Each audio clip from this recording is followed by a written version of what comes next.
Dahil Biyernes Santo po ngayon, araw ng pahinga, Ako ng tiklo. ito po muna ang gagawin ni Mrs.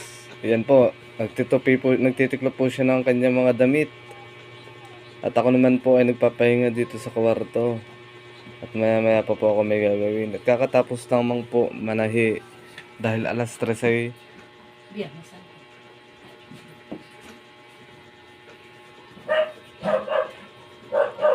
yan. Sobrang sipag po ng asawa ko. Siyempre. Para lagi may premyo.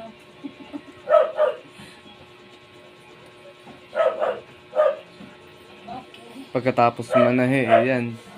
Maglalaba pa. Tiklop ng damitan sa Durabox. Meron pa po yan. Oh. Ito pa po. Yan. Yan po.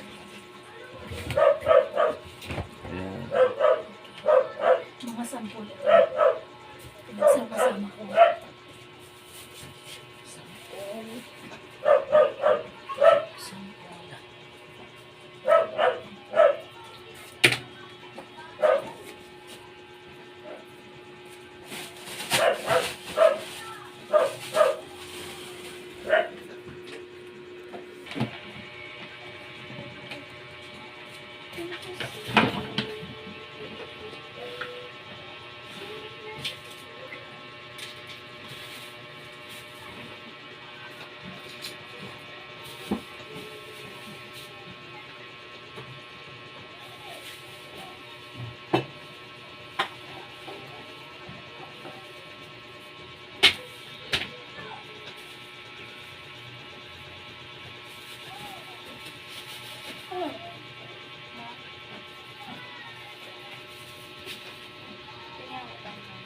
Ha? Magkano pa? Bilma ka brat, tsaka Yasi. Sobra daw, Beng. Manol ka na kayo. Manuklay muna. Sabi ko, Gang, nasan ka? Tipe, nandito ako sa pwesto. Alam ko, bumawi ka ngayon kasi maraming tao. Oo. Sabi niya, oo, Tipe. Ah. Ting mo. Bakit 10 piso lang binigyan niya? Ting ang hinihingi eh. Bakit aanin ka? Secret daw. Mm. Sobra daw ni Daddy at saka isang Yose. Isa lang, de. Mm. Dalawa na. Na Yose. Isang kubra, isang... Palagyan mo ng tubais, be, ha? Kay bakla, ha? Isang kubra. Palagyan mo ng tubais kay bakla. Saka dalawang Yose. Ambil kayo. Tapos tira pa, oh. Kain na. Ano ganyan? Bilo-bilo. Yan po, kumakain po siya ng bilo-bilo. Pakita mo. Ayan. Kunti na lang. Kunti na nito. Plaero sa Batangas kung tawagin. Ay, naku, kapoy. Napagod daw po siya.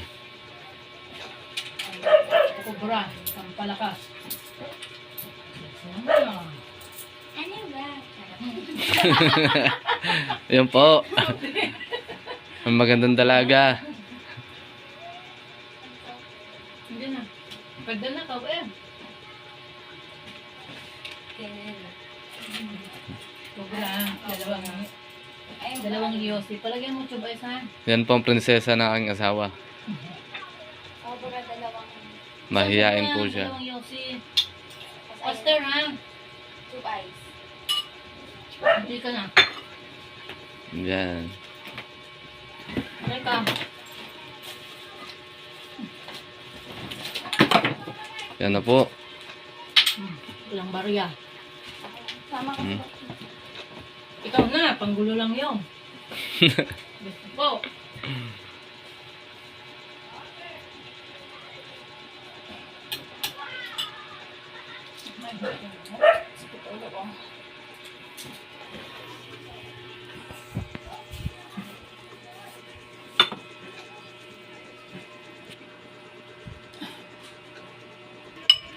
Hagord, grabe. Pagkataas kumain. Tambak ang labahin. Nako. Ay, tumulong. Para malaman mo kung gaano kahirap ang naglalaban ng iyong pinagpawisan. Tinamaan ka ng magaling. Hindi pwede yan.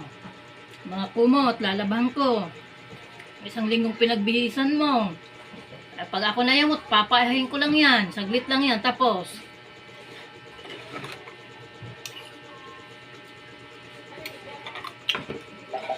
Maya-maya lang. Pag di ka talaga tumulong, papaahin ko yan. Mabilis pa sa washing yun.